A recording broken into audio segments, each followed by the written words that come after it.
Welcome student, स्वागत है आपका एवी क्लासेस के इस मंच पर। आज हम डिस्कस करेंगे हरियाणा का एक मोस्ट इंपॉर्टेंट टॉपिक, जिसके अंदर जो है हरियाणा प्रदेश के सभी युद्धों के बारे में यहाँ डिस्कस करने का काम करेंगे हम, जो कि आने वाले ग्रुप सी या फिर जो एचटेट का एग्ज़ाम है या हरियाणा प्रदेश का कोई भी जो आने वाला इन फ्यूचर एग्ज़ाम है उसके लिए जो है मोस्ट इंपॉर्टेंट रहेगा ये टॉपिक। बिल्कुल यहाँ से क्वेश्चन पूछे जाते हैं और सारे के सारे क्वेश्चन यहाँ कवर करने का काम करेंगे, एक भी क्वेश्चन नहीं छूटेगा। ध्यान से देखिए वीडियो को और वीडियो को लाइक ज़रूर करें, चैनल को सब्सक्राइब करें। देखिए, सबसे पहले शुरुआत करें हम हरियाणा प्रदेश के जो युद्ध है। हरियाणा के युद्धों में सबसे पहले युद्ध आता है 634-35 ईस्वी का एक युद्ध, जिसमें जो है हर्ष व पुलकेशन द्वितीय के बीच जो है युद्ध हुआ था, जिसमें जो है पुलकेशन द्वितीय जो है जीत गया था। राजा हर्षवर्धन का नाम सुना होगा आपने, उसके बीच तथा पुलकेशन द्वितीय के बीच जो है यह युद्ध होता है। इसका वर्णन जो है ऐहोल अभिलेख में मिलता है। ठीक है, याद रखेंगे कि एक युद्ध हुआ था। कब हुआ था वो? 634-35 ईस्वी में। किस किस के बीच हुआ था? हर्षवर्धन और पुलकेशन द्वितीय के बीच। पुलकेशन द्वितीय की यहाँ जीत होती है और इसका वर्णन जो है हमें कहाँ देखने को मिलता है? ऐहोल अभिलेख में, याद रखेंगे। नेक्स्ट देखिएगा, उसके बाद आपके पास कर्नाटक में मिला यह युद्ध नर्मदा नदी के किनारे पर लड़ा गया था। मतलब कर्नाटक में मिला था वो ऐहोल जो अभिलेख था, और जो ये युद्ध है वो कहाँ लड़ा गया था? नर्मदा नदी के किनारे। ठीक है, उसके बाद देखिए थानेसर के युद्ध 1009 और 1014। थानेसर याद रखेंगे। देखिए, ये जो युद्ध थे मोहम्मद गजनवी और जयपाल के बीच हुआ था। ठीक है, जो थानेसर का युद्ध हुआ था, अभी पीछे बताया हमने पिछले पेज पे, वो किस किस के बीच? मोहम्मद गजनवी और जयपाल के बीच हुआ। मोहम्मद गजनवी की यहाँ जीत होती है। सन 1014 में चक्कर स्वामी की मूर्ति तोड़ी गई।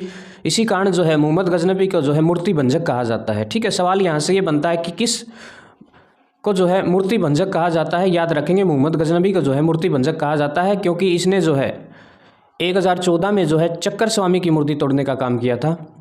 नेक्स्ट देखिए, 1037 में मोहम्मद गजनवी का पुत्र मसूद ने कुमारपाल को हराया था। हाँसी का युद्ध के नाम से जाना जाता है। ठीक है ना, याद रखेंगे। हाँसी का युद्ध किस किस के बीच हुआ था? मोहम्मद गजनवी का जो पुत्र मसूद तथा कुमारपाल के बीच।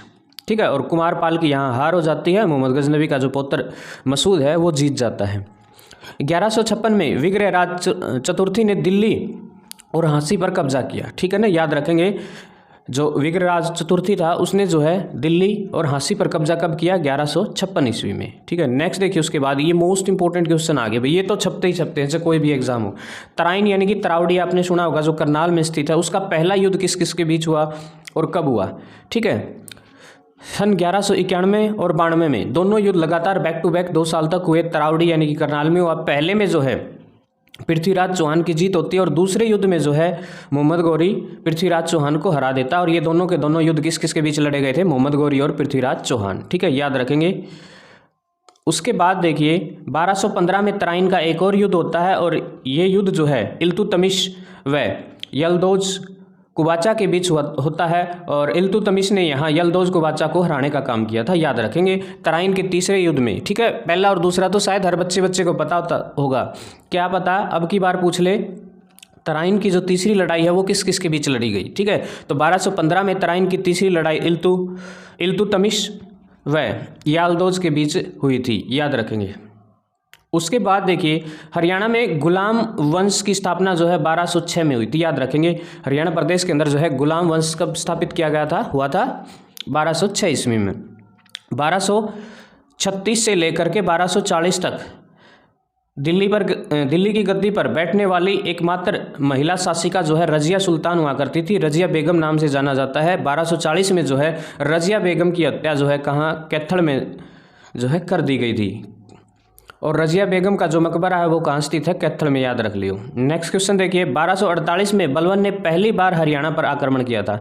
ठीक है, बलबन आपने सुना होगा, गुलाम वंश का एक मतलब चालीसा में एक मेंबर हुआ करता था, और फिर बाद में जो है वो गद्दी पर बैठने का काम करता है। और फिर 1248 में रजिया सुल्तान के बाद, यानी कि 40 में रजिया गई थी, उसके बाद रजिया के भाई बने, कुछ और बना, चलता रहा ये सिलसिला। और 1248 में जो है बलबन पूरी तरह हावी हो चुका था और उसने भारत पर आक्रमण कर दिया, हरियाणा के कई क्षेत्रों पर आक्रमण किया था। 1265 में जो है बलबन ने मतलब हरियाणा के वन कटवाए गए थे। ठीक है, नेक्स्ट देखिए, गुरुग्राम में बलबन के द्वारा गोपालगिरी का दुर्ग बनवाया गया। ठीक है, याद रख लियो भाई, ये सवाल पूछा भी था हाल ही में थोड़े दिन पहले कि गोपालगिरी का दुर्ग जो है कहाँ स्थित है। ये गुरुग्राम में है और किसने बनवाया था? बलबन ने बनवाया था। ठीक है, बलबन का जो शासनकाल है 1246 से लेकर के 1248 तक रहा था। याद रखेंगे 1200 मतलब गुलाम वंश के बाद जो है लंबे समय तक शासन करने का काम इसी ने किया है, क्योंकि गुलाम वंश रजिया सुल्तान की मृत्यु के बाद बिल्कुल डगमगा चुका था। ठीक है, नेक्स्ट देखिए, तैमूर लंग आक्रमण करते हैं, फिर बाद में सिरसा, फतेहाबाद, हिसार, मोरनी हिल्स के ऊपर आक्रमण करने का काम करते तैमूर है। उसके बाद देखिए 1526, ये मोस्ट इंपॉर्टेंट है भाई। 21 अप्रैल 1526 को पानीपत का पहला युद्ध जो है होता है बाबर तथा इब्राहिम लोदी के बीच। बाबर की यहाँ जीत होती है और जो है मुगल वंश की, ठीक है याद रखेंगे, मुगल वंश की नींव जो है इसी साल रखी गई थी बाबर के द्वारा। ठीक है ना, इस युद्ध के बाद जो है मुगल वंश की स्थापना हो जाती है। नेक्स्ट देखिए, उसके बाद खानवा का युद्ध होता है 17 मार्च 1527। लगातार 4 साल तक बैक टू बैक जो है जो ये बाबर था इसने युद्ध किए। तो 1526 में पानीपत का युद्ध हुआ था, 1527 में खानवा का युद्ध हुआ था। हसन खां मेवाती ने राणा सांगा का साथ दिया था। बाबर का युद्ध राणा सांगा के साथ हुआ। मोहन सिंह भंडार ने बाबर को 1530 में हरियाणा पर आक्रमण करने से रोका था। ठीक है, मोहन सिंह भंडार ने जो है क्या किया था, 1530 में जो है बाबर को हरियाणा प्रदेश पर आक्रमण करने से रोका था। ठीक है, उसके बाद देखिए शेरशाह सूरी, इसके बचपन का नाम फरीद का था, नारनौंद का रहने वाला था। इसके दादा का नाम इब्राहिम सूरी था। ठीक है, उसके बाद देखिए ये 2 युद्धों में हुमायूं को हराने का काम करता है। एक तो 1539 में चौसा का युद्ध और 1540 में कन्नौज का युद्ध। दोनों ही युद्धों में जो है इसने शेरशाह सूरी को धूल चटाने का काम किया और जो है उसे देश से भी निकाल दिया। शेरशाह सूरी के डर से जो है हुमायूं जो है देश छोड़कर भाग चला जाता है। ठीक है, और बाबर ने बोला भी था हुमायूं को कि इस बंदे से बच करके रहना। शेरशाह सूरी की मृत्यु जो है कालेंजर दुर्ग फटने से हुई थी। एक मतलब अस्त्र शस्त्र था कोई, उसको चलाते टाइम जो है इनकी मृत्यु हो जाती है, मतलब कोई। उसके बाद देखिए 5 नवंबर 1526 को पानीपत का दूसरा युद्ध होता है। महमूद व अकबर का सेनापति बैरम खान के बीच होता है। ठीक है, और इसमें जो है बैरम खान की जीत हो जाती है, ये आपको पता भी होगा। सन 1664 में गोकुल जाटों ने औरंगजेब फरीदाबाद। उसके बाद देखिए नेक्स्ट है 1739 में करनाल का युद्ध होता है। मोहम्मद शाह रंगीला और नादिर शाह के बीच ये युद्ध होता है। नादिर शाह की जीत होती है और जीतने के बाद कोहिनूर हीरा लूट कर ले गया और म्यूर सिंहासन भी जो है यहाँ से लूटने का काम किसके द्वारा? नादिर शाह द्वारा किया गया। मोस्ट इंपॉर्टेंट है ये नाम नादिर शाह। ठीक है, नु पूछे ना किसने जो है कोहिनूर हीरा लूटने का काम किया था और म्यूर सिंहासन को भी जो है यहाँ से चुरा करके ले गया था, वो कौन था? नादिर शाह। ठीक है, उसके बाद देखिए नेक्स्ट है अपने पास 14 जनवरी 1761 को पानीपत का तीसरा युद्ध जो है होता है मराठों। ये युद्ध जो है अहमद शाह अब्दाली तथा मराठों के बीच होता है। याद रखेंगे, अहमद शाह अब्दाली और मराठों के बीच में काला आम नामक स्थान पर यह युद्ध लड़ा गया। यह आम का पेड़ हुआ करता था जो अब काला पड़ चुका था। ठीक है, जब युद्ध हुआ, युद्ध के कारण अहमद शाह अब्दाली तथा मराठों के बीच होता है ये युद्ध। ठीक है, और अहमद शाह अब्दाली की इसमें जीत होती है, मराठे हार जाते हैं। उसके बाद देखिए 1789 में जॉर्ज थॉमस भारत आया। ठीक है,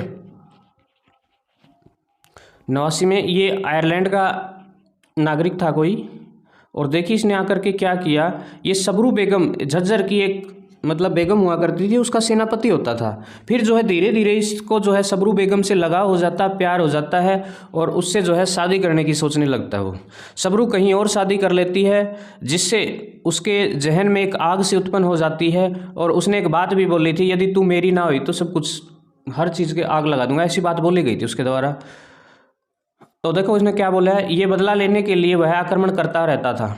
ठीक है, उसने कहा अगर तू मेरी होती तो आग लगा देता। ठीक है, ये बात बोली थी और ये बात उसने बहुत बार मतलब उसको जाहिर भी की कि भाई वो उससे प्यार करता है, लेकिन वो किसी और से शादी कर लेती है और इससे बदला लेने के लिए आक्रमण किया और अंत में जो है वो जीत करके वहाँ जो है अपना साम्राज्य स्थापित करने में भी कामयाब रहा। 1997 में जॉर्ज थॉमस ने झांसी को राजधानी बनाया। देख लीजिए आया था किस लिए और क्या कर गया है। 1798 में जींद पर कब्जा किया।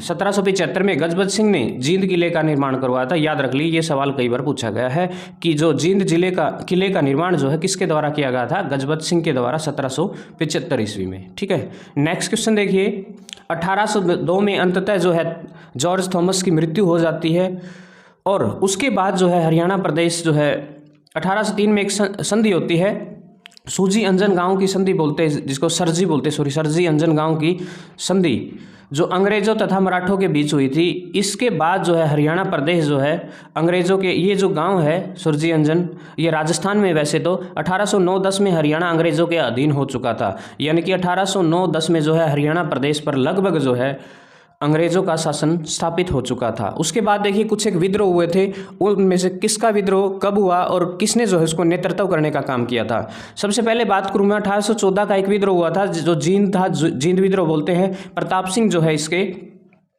नेतृत्व करता हुआ करते थे। फिर 18 में 2 विद्रोह होते, एक तो छछरौली का विद्रोह जोधा सिंह हुआ करते थे उस टाइम पे, एक रानिया का विद्रोह जो है जाबित खां जो है उस समय इसका नेतृत्व करने का काम करते हैं। 1824 में जो है किसान विद्रोह होता है, चौधरी सूरजमल जो है इसका नेतृत्व करते हैं और यहाँ के जो है रोहतक, हिसार और गुरुग्राम के किसानों ने इसके अंदर भाग लिया था, याद रखेंगे 1824 में।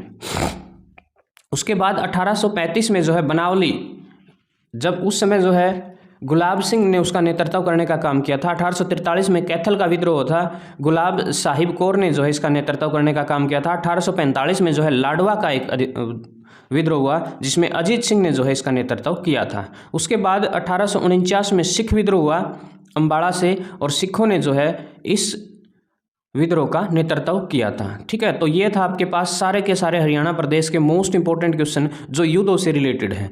ध्यान से देखिए इस वीडियो को, सारे के सारे क्वेश्चन यहाँ से आपके युद्ध से संबंधित कवर हो जाएंगे। वीडियो कैसी लगी जरूर बताएं। जय हिंद, जय भारत, इनकलाब जिंदाबाद, जय श्री राम।